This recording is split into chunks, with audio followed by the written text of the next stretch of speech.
Kita akan lanjutkan belajar tentang pemrograman web masih di JavaScript bagian yang ke-20. Kita masih di array methods bagian yang kedua. Kita langsung ke materinya saja. Kita masih di array method dari javascript.info. Materi kali ini akan belajar tentang concat. Kita langsung ke VS Code saja. Di dalam sini sudah ada beberapa contoh, yaitu ada seperti ini. Kita langsung ke dalam sini saja. Kita punya array dalam sini, yaitu array nama. Kemudian kalau saya punya array lagi, let nama arraynya adalah maple. Sama dengan ini array, kita isi dengan IPA, koma, kemudian bahasa, kemudian koma, kemudian matematika. Kita Ctrl S. Kemudian di dalam sini kita buat console.log.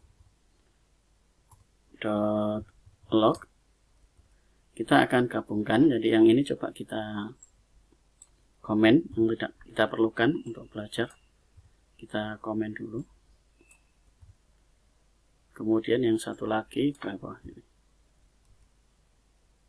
Kontrol. Kemudian kita lanjut dalam ini. Kita akan concat, yaitu nama .concat. Kita akan lakukan concat itu dengan maple.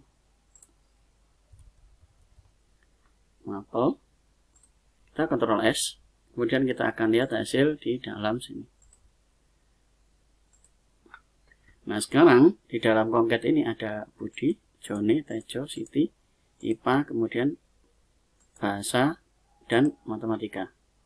Jadi kita dapatkan sebuah array baru dari Budi, Joni, Tejo, Siti, ditambahkan dengan IPA, bahasa, matematika. Jadi 0, 1, 2, 3, 4, 5, 6. Jadi kita dapatkan elemen ada di dalam sini 0, 1, 2, 3, 4, 5, 6. Ada 7. Jadi concat itu menggabungkan antara dua array. Fungsi dari concat yaitu yang kita nama ini kita concat dengan maple. Kita juga bisa melakukan concat dengan cara seperti ini. Ini kita seperti ini. Kita komen dulu. Kita bisa tambahkan sebuah console.log.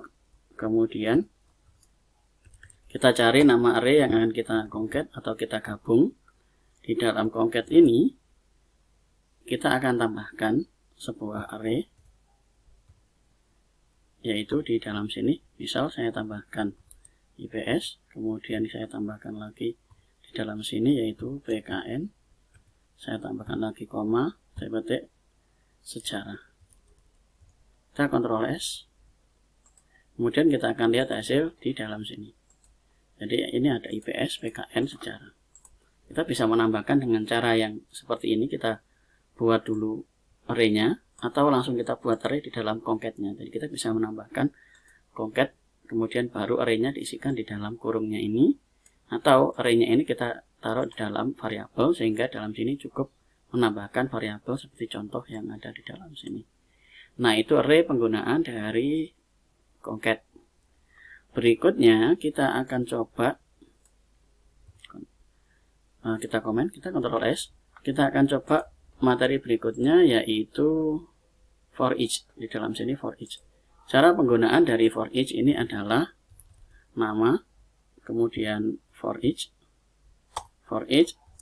Nah, ini di dalam for each yang mau kita for each, kita buatkan sebuah function. Berarti array ini di dalam for each ini kita buatkan function. Nah, function ini akan kita hapus, paramnya kita hapus. Kemudian di dalam sini kita kasih variabel, misalnya A. Kemudian di dalam sini kita buat console.log, yaitu A. Kita Ctrl S, kita akan lihat hasil di dalam sini. Nah, hasilnya Budi, Joni, Tejo, dan Siti. Nah, hasilnya seperti ini.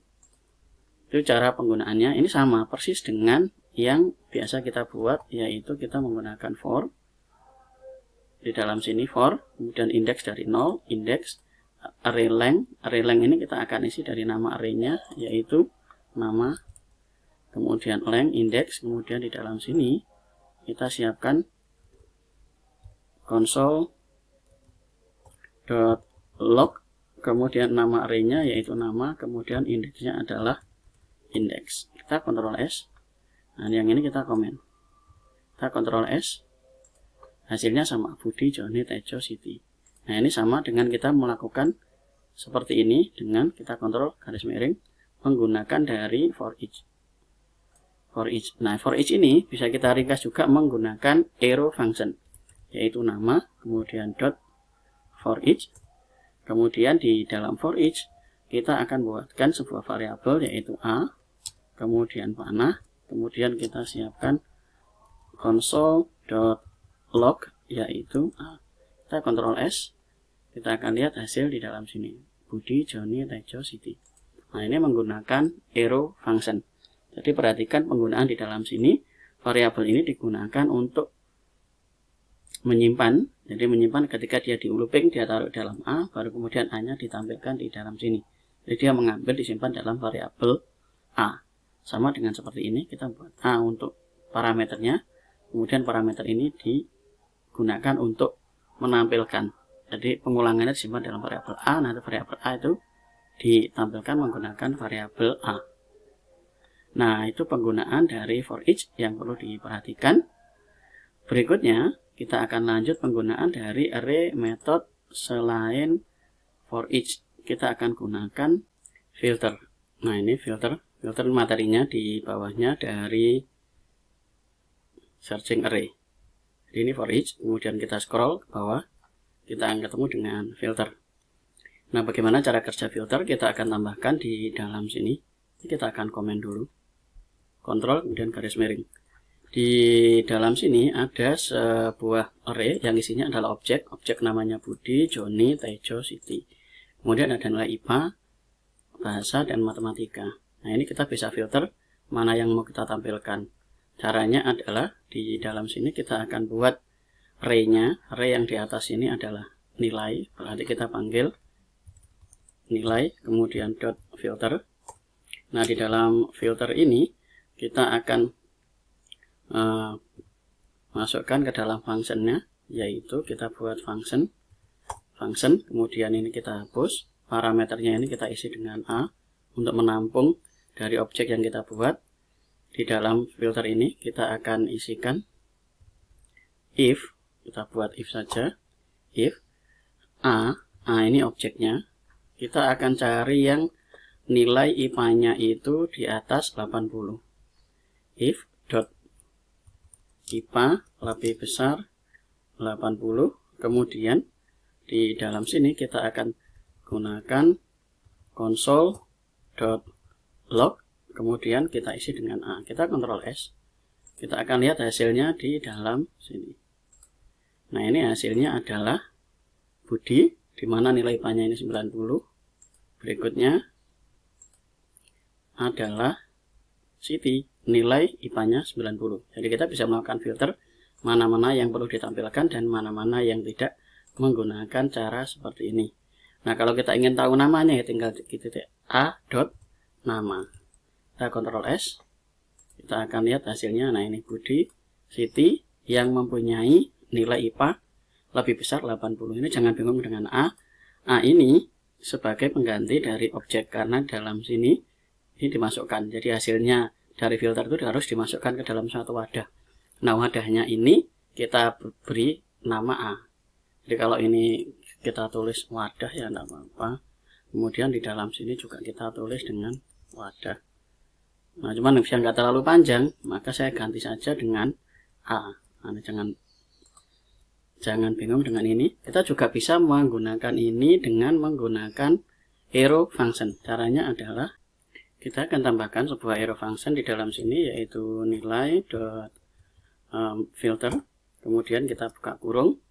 Di dalam sini kita buat variabel seperti di dalam sini, yaitu parameternya adalah A, kemudian mana arrow-nya. Kemudian untuk penggunaan if kita akan menggunakan single line if. Jadi satu baris if. Caranya adalah kita masukkan kondisi dari sini. Jadi kondisinya adalah A dot IPA lebih besar 80. Nah, kemudian if itu digunakan sebagai tanda tanya. If itu kan apakah. Jika kita sebut apakah dengan tanda tanya. Kemudian ada kondisi benar dan kondisi salah, harus kita tuliskan semua. Kita akan buat ini kondisi untuk yang benar, console.log. Kemudian kalau kondisinya benar, kita buat A. Nah ini kita juga harus tuliskan kondisi untuk salah. Kondisi untuk salah seperti ini, kita titik 2, kita isi dengan 0. Kemudian kita Ctrl S. Nah ini hasil dari pengujian single line dari if. Jadi satu baris if a.if a lebih besar 80. Kemudian ini jawabannya jika benar ada di dalam sini setelah tanda tanya ini. Nah jika salah ini kita isi dengan 0. 0 itu ada setelah, kalau pilihan iya-nya ini benarnya sudah selesai, kita kasih titik 2. Kemudian ini jawaban salah menggunakan 0. Seperti itu. Kita akan komen dulu ini sebelum kita lihat hasil. Kita komen, kita kontrol garis miring, kita kontrol S. Kemudian kita lihat hasil di dalam sini. Nah ini hasilnya adalah IPA-nya 90.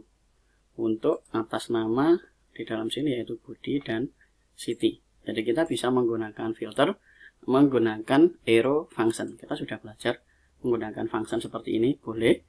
Kita juga bisa menggunakan arrow function dengan cara seperti ini. Perhatikan untuk penggunaan single line, yaitu kondisi ada di dalam sini, kemudian ini juga ada di tanda tanya ini. Nah, kita juga bisa menggunakan dua kondisi di dalam contoh.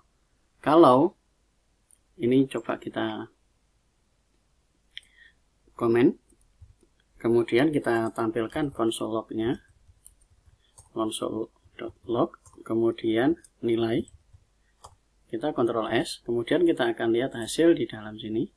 Kita bisa menggunakan dua. Saya mau ambil yang nilai IPA-nya di atas 90 dan nilai matematikanya di atas 90. Jadi ada dua kondisi, yaitu nilai untuk IPA 90 dan matematikanya 90. Jadi kita bisa menggunakan dua kondisi. Nah ini kita kontrol garis miring, ini kita buka lagi. Nah, kita bisa membuatkan di dalam sini IPA, kemudian N, matematika, A.matematika, jadi A.matematika. Kita cari yang nilainya di atas 80 juga. Nah, ini kemudian kita cari menilai matematika di atas 80. Kita Ctrl S, kemudian kita akan lihat hasil di dalam sini. Yang mendapatkan nilai IPA di atas 80 dan matematika di atas 80 itu hanya satu, yaitu bernama Siti. Nah ini kalau kita tampilkan console.log, ini coba kita kecilkan. Nah kita buat .a titik nama, Ctrl S, kemudian kita lihat hasil di dalam sini yaitu Siti. Nah ini kita sudah belajar menggunakan filter. Jadi kita sudah belajar menggunakan filter. Nah filter ini kita belajar untuk menampilkan menggunakan function biasa seperti ini, menggunakan anonymous function. Kita juga bisa menggunakan arrow function seperti yang ada di dalam sini. Dan kita juga sudah berlatih menggunakan single line if. Jadi if dalam satu baris. Dalam satu baris kita bisa berlatih. Jadi ini adalah kondisi, kemudian ini tanda tanya, dan ini jawaban jika benar, kemudian ini jawaban jika salah. Kemudian kita juga sudah belajar menggunakan for each, menggunakan arrow function, dan for each menggunakan anonymous function. Nah itu saja materi untuk array method bagian yang kedua. Nah di materi selanjutnya kita masih akan belajar tentang array method. Kita lanjut ke video berikutnya. Terima kasih.